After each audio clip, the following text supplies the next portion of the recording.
Hey, Hello and welcome. welcome to the Stargate's home in Mount Shasta. We're really happy to be with you all today. Thanks for being here while we record our first podcast episode. So we're going to be taking the audio from this webinar and turning it into a podcast, one of many. And we expect to be doing these most Tuesdays for the next few weeks. And so you're invited to join us every Tuesday. Indeed. So we thought that we would start off just by doing a brief meditation together. And many of you are familiar with the breathing exercise that we use sometimes in the workshop created by Heart Math. So, Jules, do you want to guide us through that? Yeah, so welcome to you all. Thank you so much for being with us. We're going to invite you just to help us set a field so that we can be in a really nice space while we record the podcast audio. So just go ahead and close your eyes. Go inside.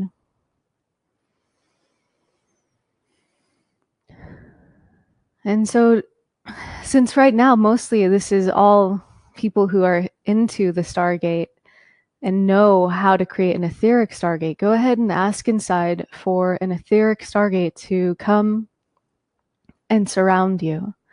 So just asking inside, we call for the presence of an etheric Stargate.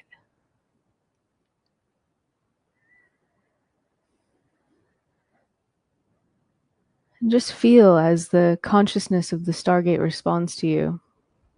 And now asking inside for the activation of all the Stargates throughout the Stargate grid system. So we call for the activation of all the etheric and physical Stargates on the Earth and in the atmosphere. And asking for a strong 12th dimensional energy field. So we call for a strong energy field of the 12th dimension.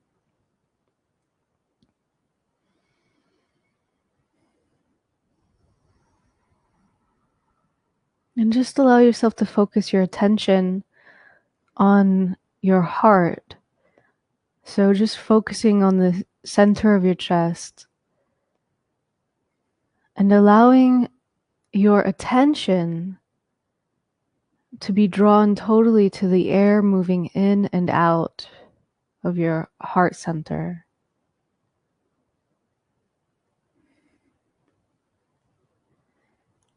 And just feel the shift that creates already. And now just allowing your breath to slow down. And with each breath in, just feel like the breath is actually coming in through your heart center. And with each exhale, it's moving out through your heart center.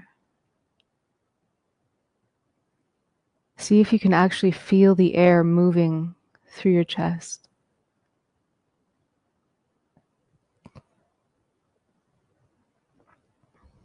And we are broadcasting live from Mount Shasta right now. So each one of you just ask inside, because Mount Shasta is a power spot, as you know. So just ask inside for the energy of Mount Shasta to come to you. So we call for the power and the presence of Mount Shasta.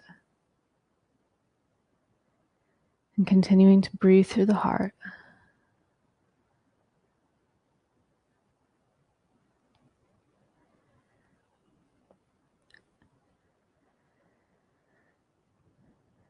Now we're going to practice uplifting positive emotions. So allow yourself to think about something, someone, someplace that makes you feel gratitude or love or joy. Just give yourself a moment to really focus. And once you feel the energy of that uplifting positive emotion, just focus on that and allow it to grow. Invite it to go into every cell of your body, radiating from your heart center. And it's almost as if you're inviting your human beingness just to bathe in that energy of gratitude, love, joy.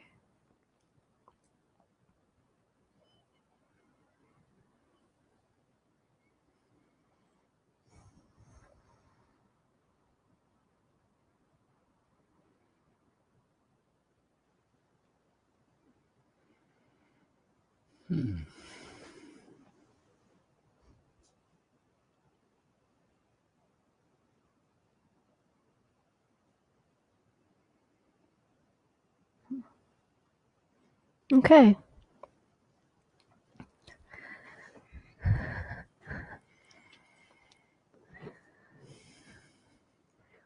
So, welcome to Superconsciousness.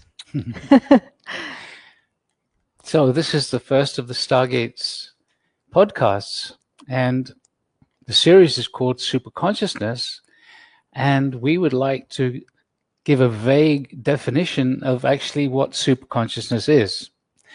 The reason it's vague is because any explanation in this third dimensional reality is inaccurate, because in truth we exist in this quantum field, and the laws of physics in the quantum field are very different from the laws of this third dimension. So what is superconsciousness? Superconsciousness is the greater you. We all are aware that we have a level of consciousness in this human aspect, this part of ourselves. But our guide, Alcazar, has said that we are much more than that.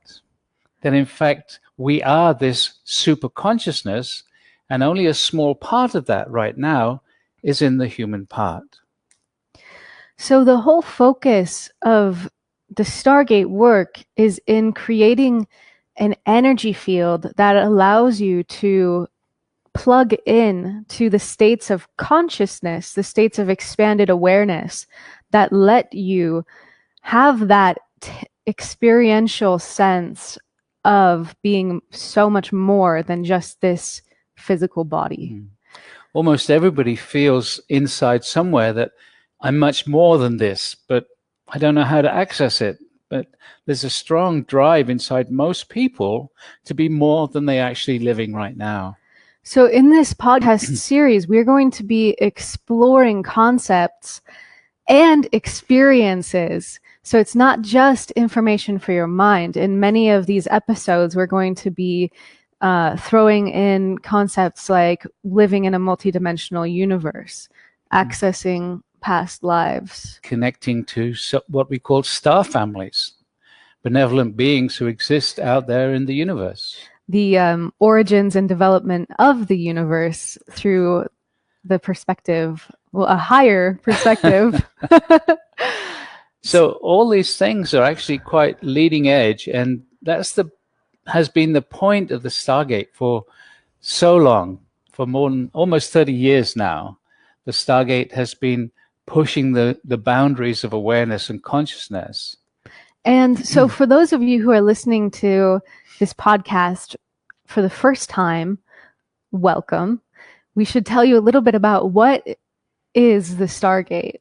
So it's a sacred geometrical structure, and it is pretty phenomenal. When it was first given to Prageet in 1989, it was a total mystery, and the only thing that our guide Alcazar told him about it is that it would be an interdimensional doorway. And I had no idea what that was. You can see a Stargate behind us. And for those of you who are listening to the podcast, you can actually go to a webpage and see the Stargate. We'll give you that link a little later. So let's share the story about how this whole adventure started. Yeah. So for me, I was living on Maui in Hawaii with a group of friends, and my past had been very much on a spiritual path with my master Osho. And a group of us had actually gone to Maui to create a healing center there. And we were actually in the process of buying a large hotel, which we'd intended to create a very beautiful space. And we'd actually been working on this project for over a year. And we would gather every Sunday and have a meeting about the progress and what was going on. One Sunday, I was feeling really tired. And my friend said, well, why don't you lie down and we'll give you a massage? So I was actually lying down in our living room, and 4 or 5 people were massaging me, and I went off into this very beautiful space. And I went very deep with this massage, partly because I was so tired and partly because it was just so wonderful. Well, after some time, I don't know how long it was, somebody started to talk. And the talking was quiet at first, but then it got louder and stronger, and it became more and more of a disturbance. And in the end, I opened my eyes, and my friends had stopped massaging me, and they were kind of staring at me, and they said, "You've been channeling." And that was a big shock for me, and actually I didn't believe it. And I said, no, that's not right. And they said, "It's true, do it again, do it again." And so I actually did it again, and the same thing started to happen. This voice started to come through me, and it was a total shock. Nothing that I'd ever planned to do or had even thoughts about doing. So I was in a state of shock and disbelief, in a sense. And my friends were convinced that this was happening. And so with persuasion, I would do it again, and it happened again. And so one day, after having experienced this a few times, I was alone in my room, and I said, okay, if this is real, who are you? And I heard loud and clear, Alcazar. And that was a shock too, because I still believed I was making it up. And so Alcazar started to talk to people. My friends would ask, and then more and more people heard about it, and more people came and wanted to hear Alcazar talk, and so on. So I'm a very skeptical person, and if I'd come into something like this, I would have kind of raised my eyebrows and so on. But because I was so skeptical, I would ask for proof. So one of the things that happened early on was Alcazar wanted to talk about what we call the star families, the Pleiadians and Arcturians and various other civilizations that exist out there in the universe. But every time he wanted to talk about it, I'd cut him off because I really didn't think it was real. And so the more I cut him off, the more he wanted to talk about it.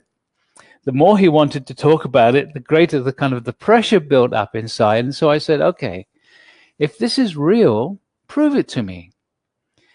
And so I thought, okay, maybe I'm going to go out at night and see a light in the sky or something, and it's a spaceship, or because he'd mentioned the Galactic Command, and I didn't really know what that was either.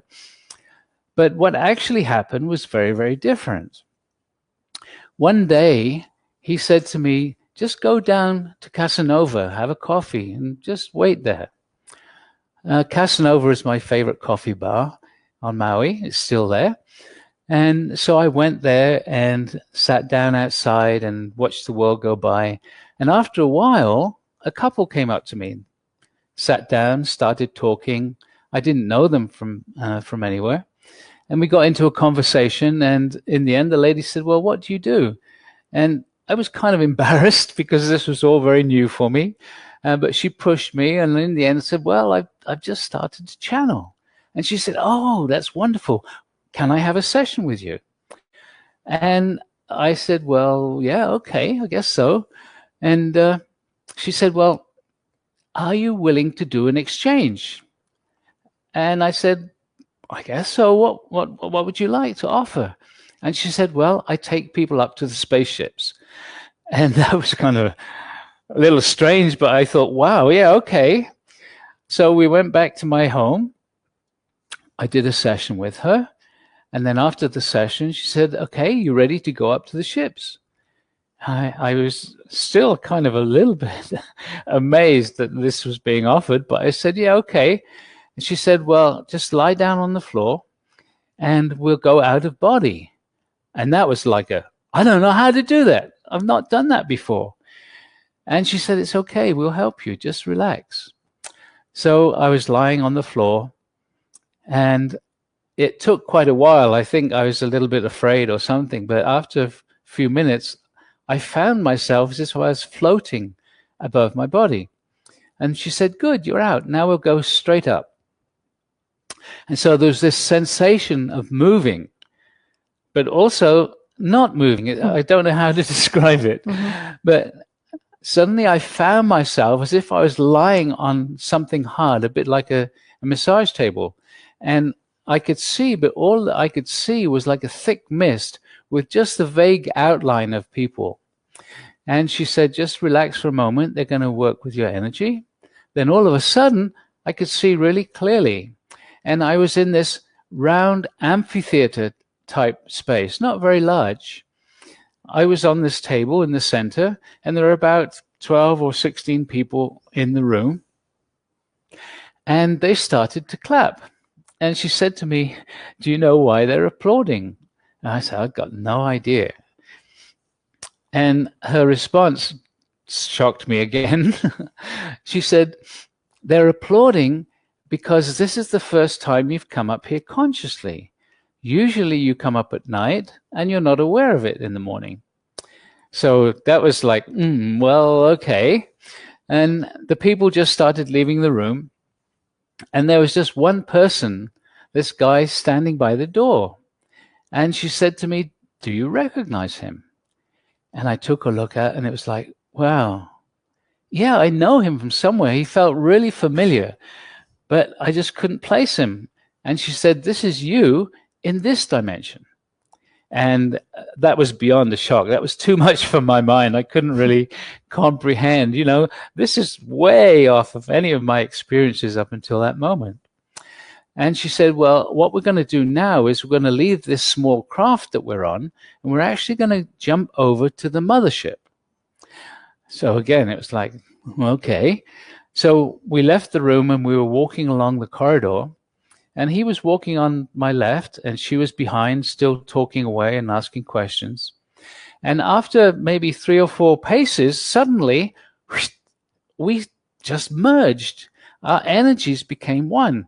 And I could hear myself answering the questions that she was saying behind. And it was the strangest sensation, because all of a sudden I seemed to know everything about this craft that we're on. Well, it got kind of stranger, because at the end of the corridor, we came to a door. It was not it was a rectangle, as a bit like a door, but instead of having a door there was what seemed like a little waterfall of little dots of lights moving slowly down. Blue and white and green, I think they were, but very, very slowly moving down. And we stepped into it, and we stepped out on the other side in the mothership. And we walked along, and we went into the bridge or the control room, whatever. And it was huge. And there were great big, either windows looking out into space or maybe a screen or something, but it was just like looking outside. And I could see that we were really high up. And this mothership stretched either way for miles. It was huge.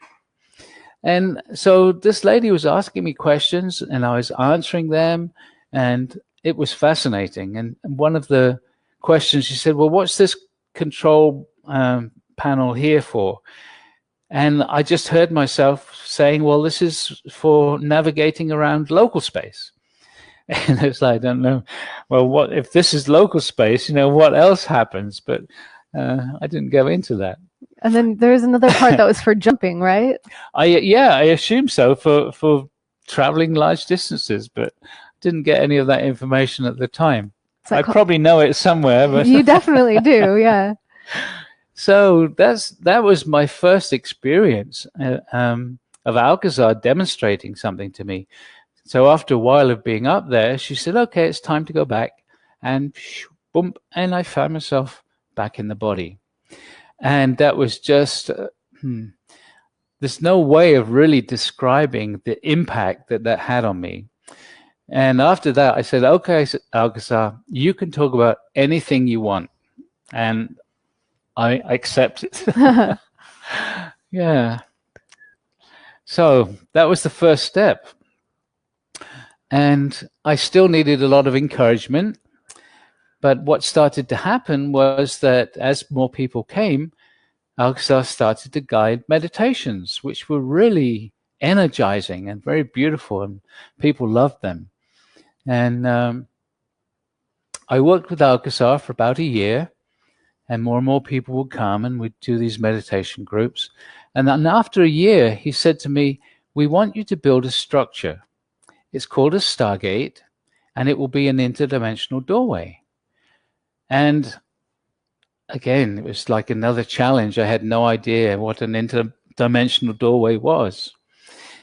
But he gave me some, gave me a download, if you like. One evening, I was standing on my deck overlooking the island of Maui, and he started to give me pictures of what the Stargate was going to look like.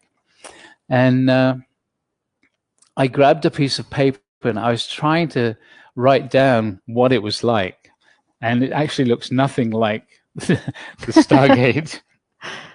But it was enough information for me to actually start to create it.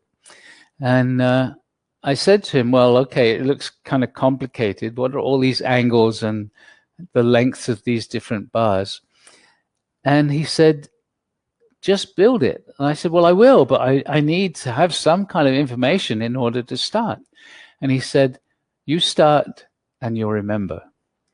And that just felt really weird to me. But having had this recent experience, I said, okay. And I went to Home Depot and I bought a lot of copper tubing.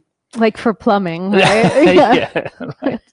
Yeah, it's all plumbing fixtures adapted in different ways. Which is perfect because you have the copper tubing and then you have the plumbing fixtures, connectors, the connectors. Yeah.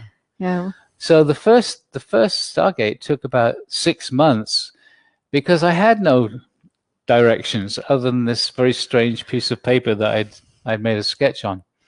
And the way that I figured it out was I would actually hold a tube and slowly move my hands along it. And then I'd get a buzz at a certain place. And that's where I'd cut it.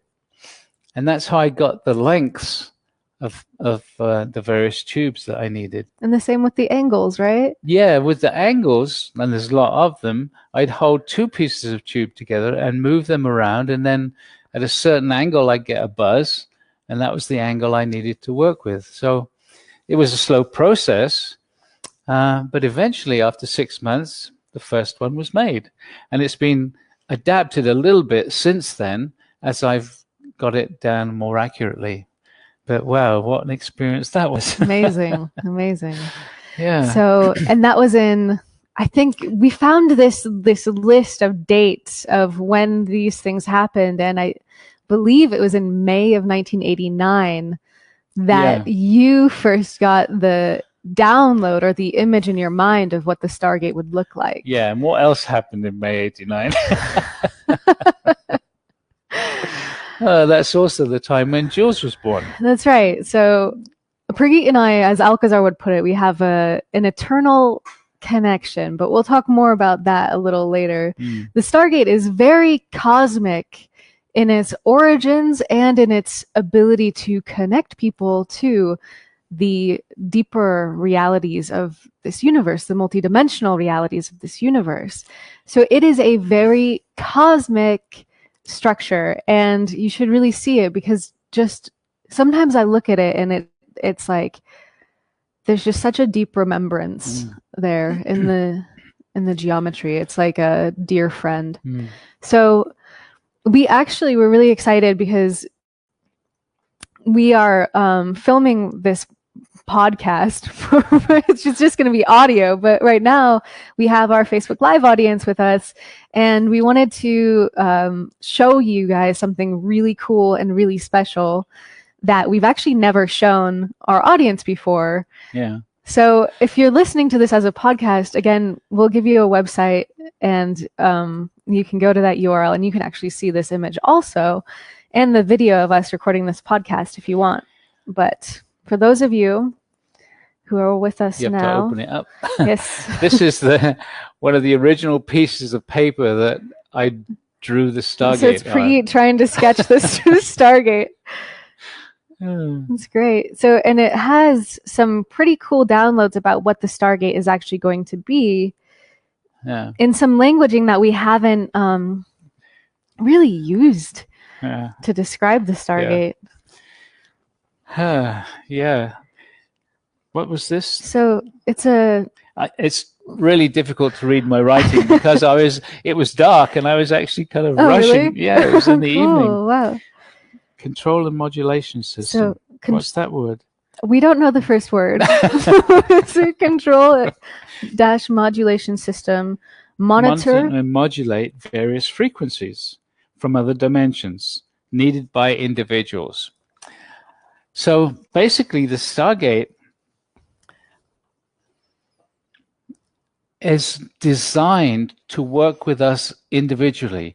And the amazing thing is, even if we work in a large group of people, and we've done it with like up to 900 people so far, even with a large group of people, the energies that come to each person individually are designed exactly for them.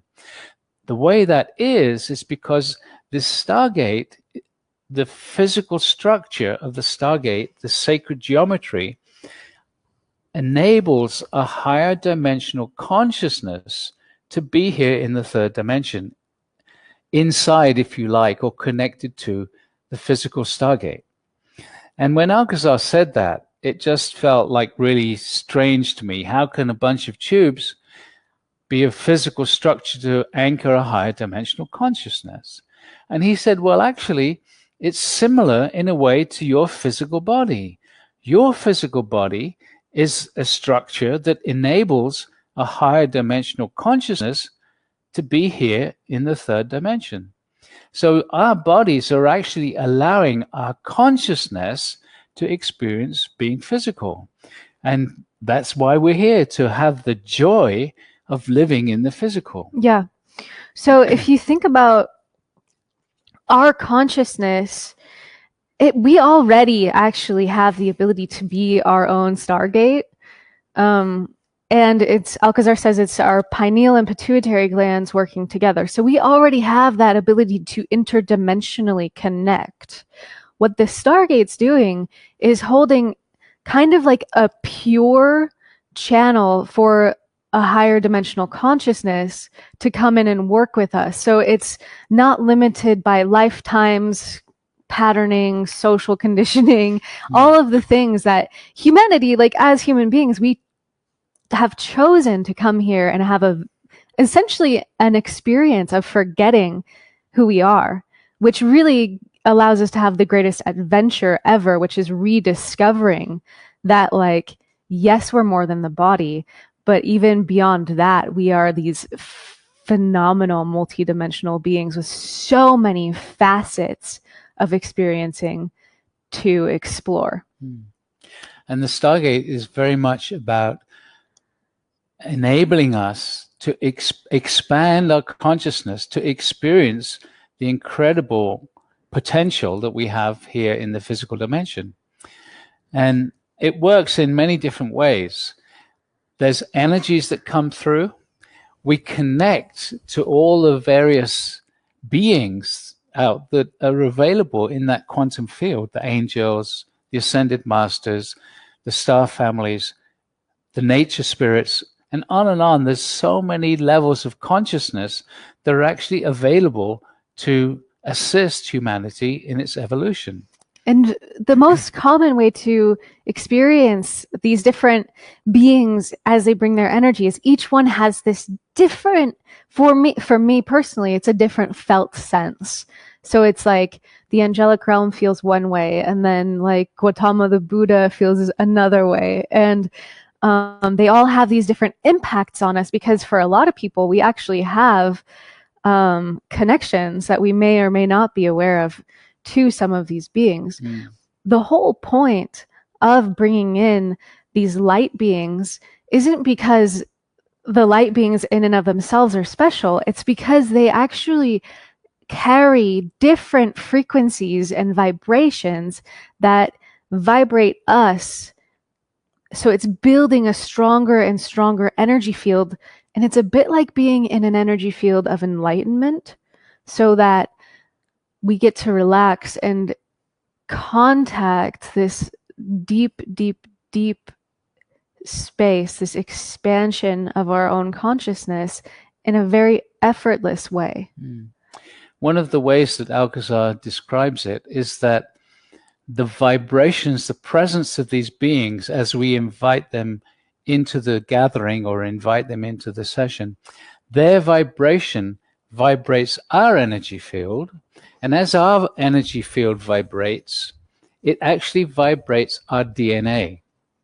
And those vibrations can reactivate parts of the DNA. So this but is also, let me just finish this bit, is that not only do we have the physical DNA that we're aware of, we also have non-physical, higher dimensional DNA, which the scientists aren't as yet aware of.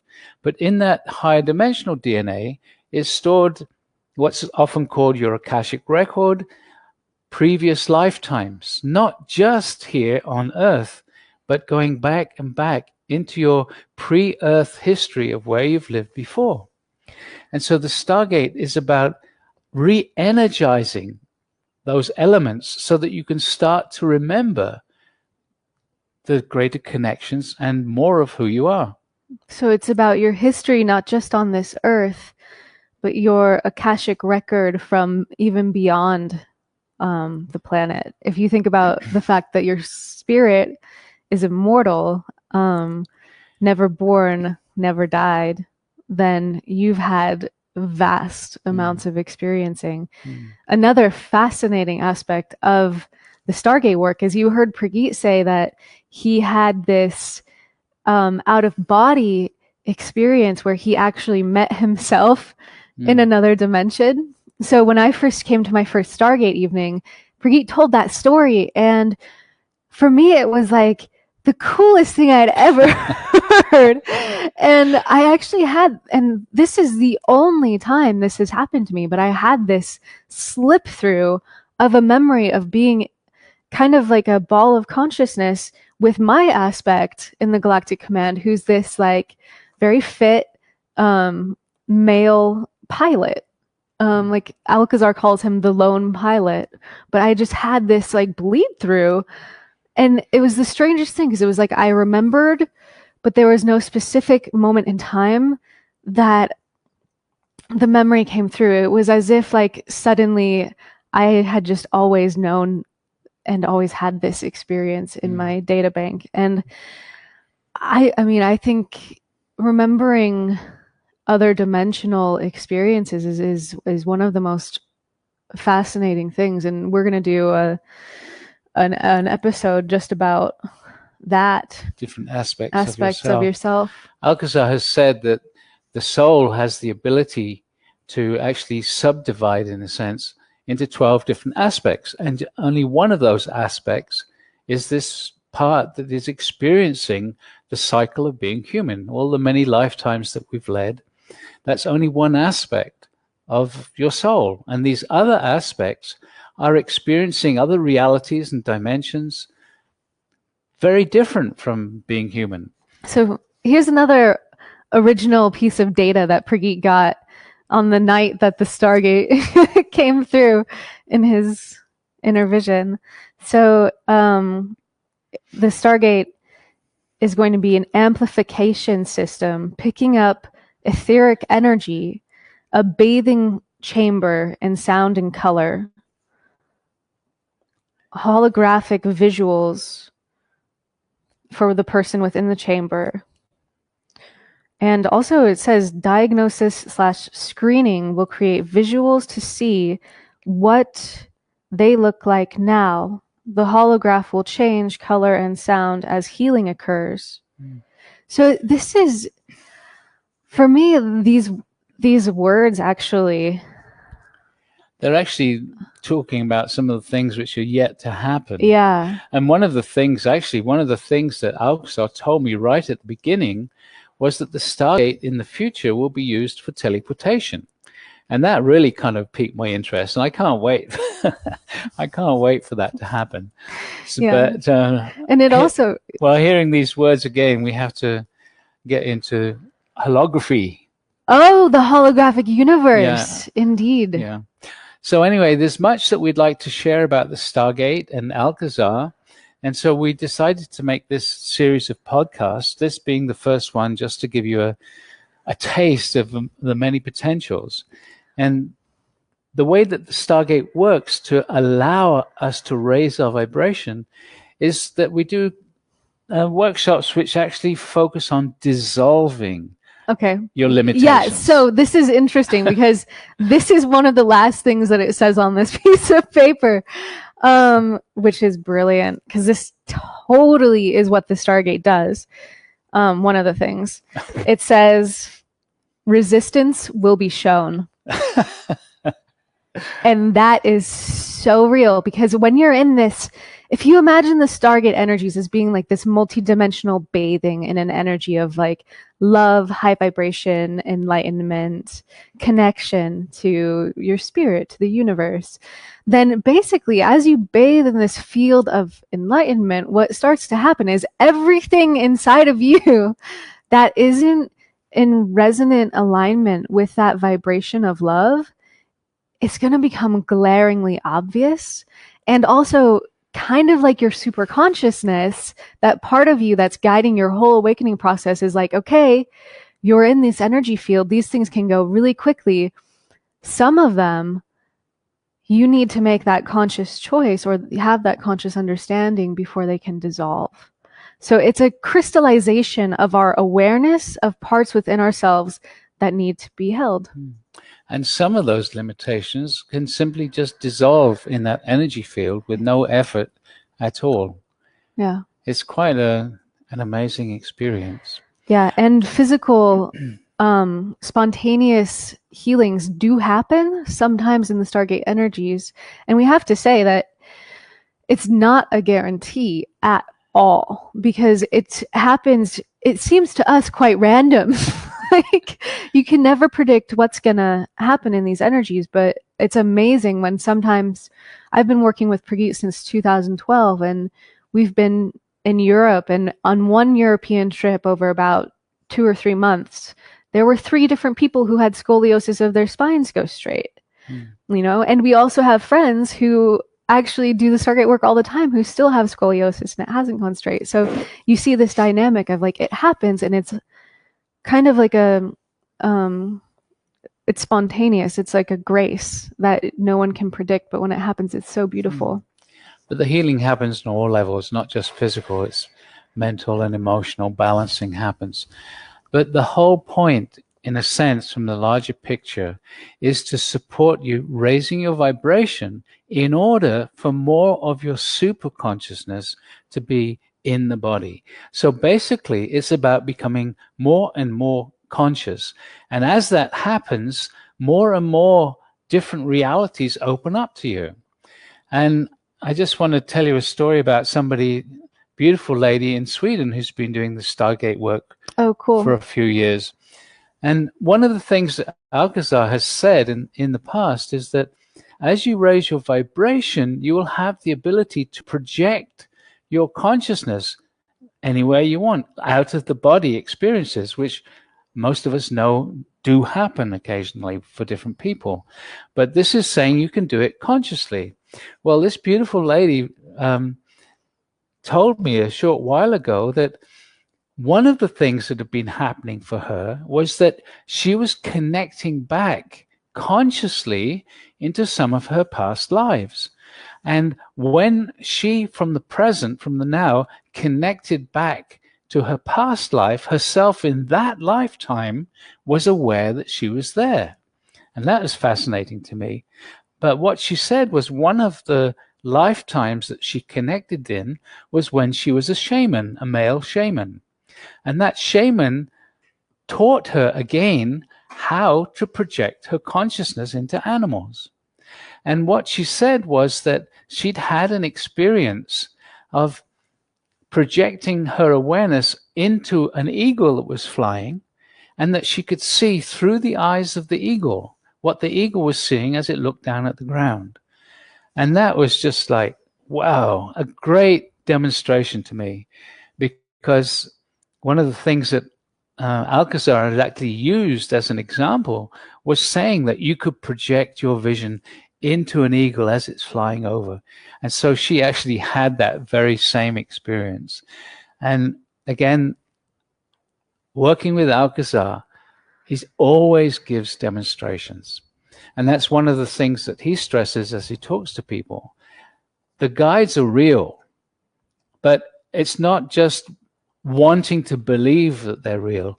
Ask your guides for demonstrations. Ask them for proof of their existence. But don't tell them how to prove it. Just ask for that proof. Because you can't be like, okay, prove that you're real. I want to find a quarter in the street. It's like you just ask for the demonstrations and be open to any way that they come to you. And ask for demonstrations, more than one, because your mind will find ways of trying to justify these demonstrations. So once you've had 3 or 4 of them, then you start to say, oh, okay, well, these guides are real, even though I don't see them yet, maybe they're real. And then when you know they're real, then you can start working with them.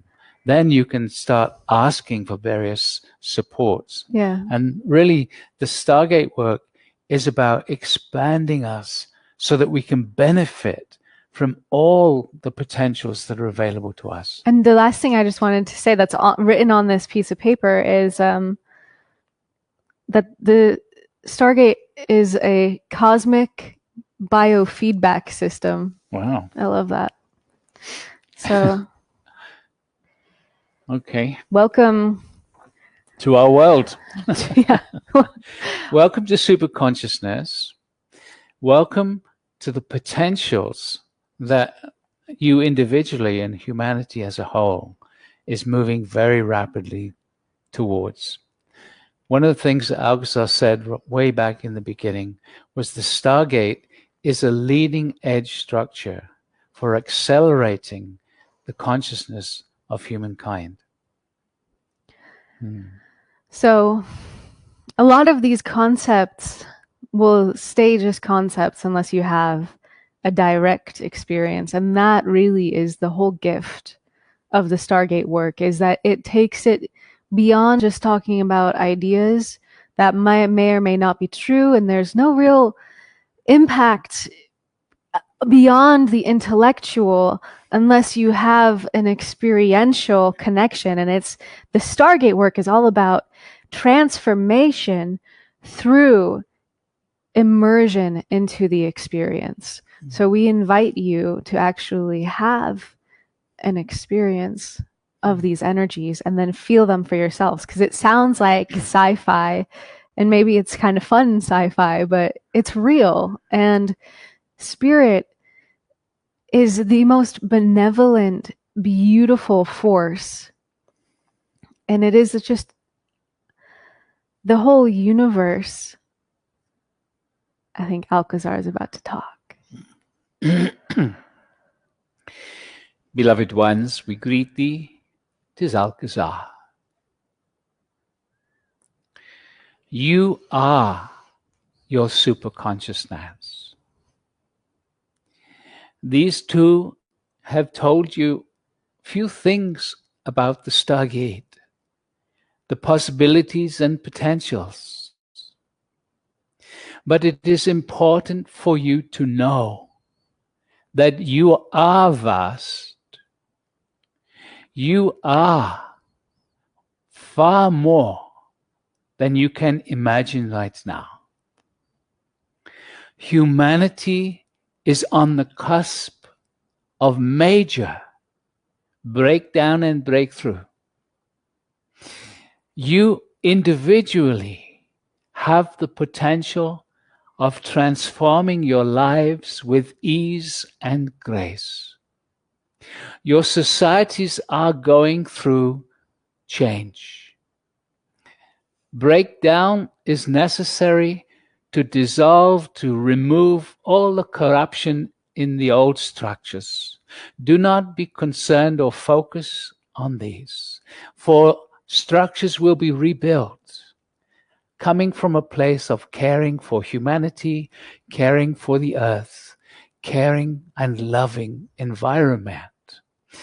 Societies take time to change, but you as an individual can change very rapidly if that is your intention. We bring the Stargate to humanity at this time of great change to support you, as we have said, changing with ease and grace. There is no need to struggle anymore. All that is needed is the intention to be free of the limitations from your past and the intention to be open to the brilliance, the wisdom, and the knowingness that you already have in your superconsciousness. And so, beloved ones, we invite you to embark on a journey. This journey will take you to the depths of your humanness, for there is much to be resolved and reconciled. But at the same time, beloved ones, the journey is a discovery of the beyond. The ascension process, enlightenment, as we define it, is not about going somewhere else. It is not to turn into this great, vast ball of light and leave this earth. Enlightenment, ascension, awakening is about bringing all that you are, the creativity and vastness of your beingness, here to inform and enlighten your human experience. There is so much to be discovered, and mastery means mastery first within your own self, then the ability to explore, expand, and eventually to bend the laws of your physical universe in ways that you can only imagine, in ways that you have heard of from the enlightened masters. Beloveds, your awakening is exponential. Every step that you take, Spirit rushes in to meet you with the synchronicity of your life. And so, beloved ones, we invite you. We invite you to open to the possibility that you are indeed a superconscious being. Your superconsciousness connects and communicates to you the human aspect through your intuition. It is time to listen to your intuition, trust and follow your intuition, for that is in fact you talking to you. We invite you, should you feel drawn, to experience some of the Stargate work, some of the Stargate meditations. We are here. When you are ready, we are here. We love you and we bless you. We honor you greatly. And we will talk to you again very soon. Good day.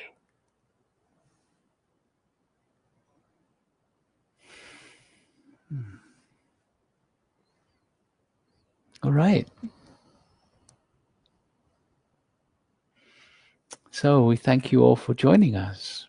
And we'll see you next Tuesday. Okay, bye-bye.